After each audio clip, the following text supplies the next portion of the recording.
One of the big things in the planning is that they have to put electric car charging in.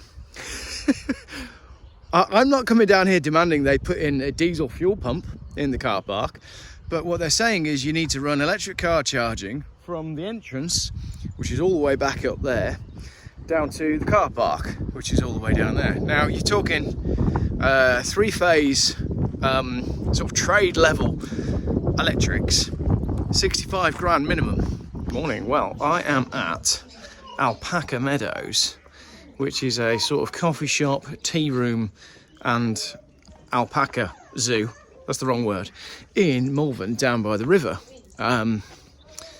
Beautiful place, and it's been all over the news locally, the local news, for the last couple of days, because due to some planning issues, they actually announced on their Facebook that they would be closing. Now, this is a popular little spot. It's quite lovely, and I've just been down here to sort of see what's going on. Had a chat with the owner, who is just a bloke from the Black Country. Actually, I was struck by just a chap, which is really nice. A bit of a self-made man. Said he left school with pretty much nothing, having hated school, and it was just telling me he's 70, celebrated his 70th not too long ago. He just told me quite an interesting story about his first day at work. He was told to answer the phone, and he cried because he didn't have a phone at home and didn't know what to do. But he realised quite early on that if he wasn't going to crack on, then he was going to end up being, you know, the milkman. And not that there's anything wrong with being a milkman, but I don't think he liked the idea of doing the milk rounds when it was cold in the winter mornings. So then he sort of told me his story as to how he ended up here and starting the tea room, and his wife and her passion is alpacas, and it's, as I say, this place has become a real part of the community. So this morning they've got there was a coach here this morning, and they do a lot of stuff with nursing homes, and he even said they've had blind Morris dancing down here. So there's a lot of like charity community stuff that happens, and clearly this is a great place for the community. Now what's happened is, and I'm not going to talk too much about it because it is now ongoing.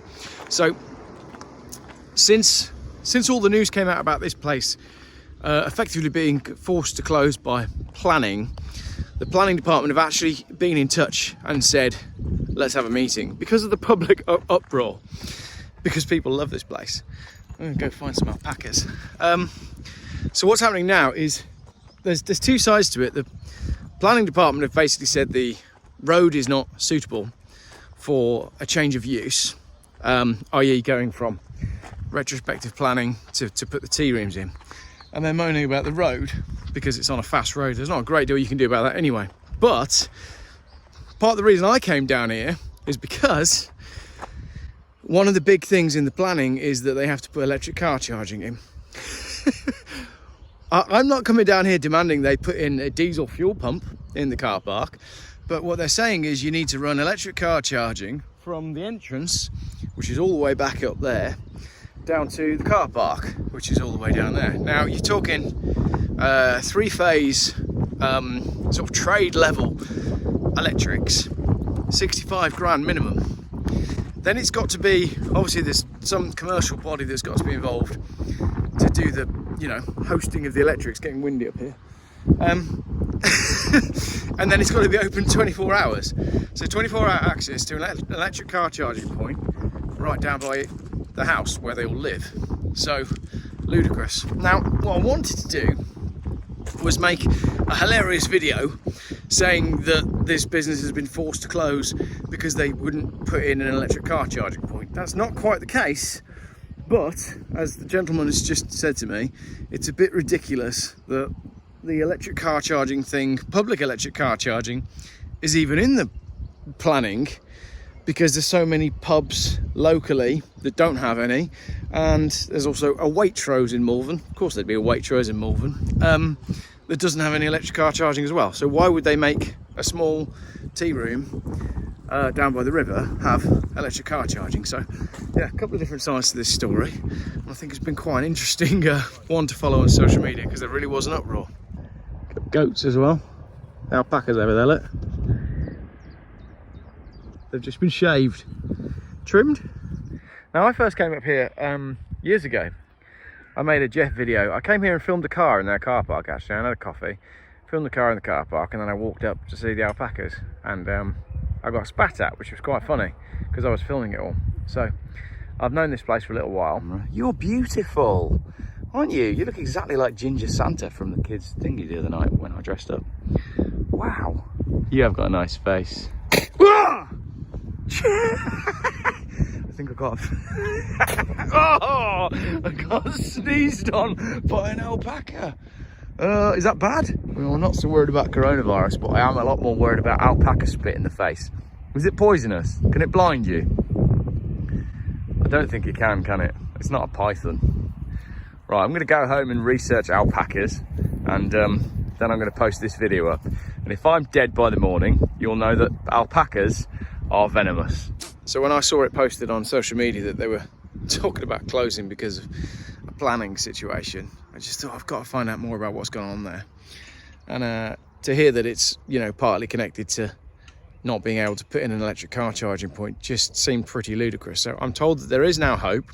There's a meeting that has been requested to see if they can find a way to go forward.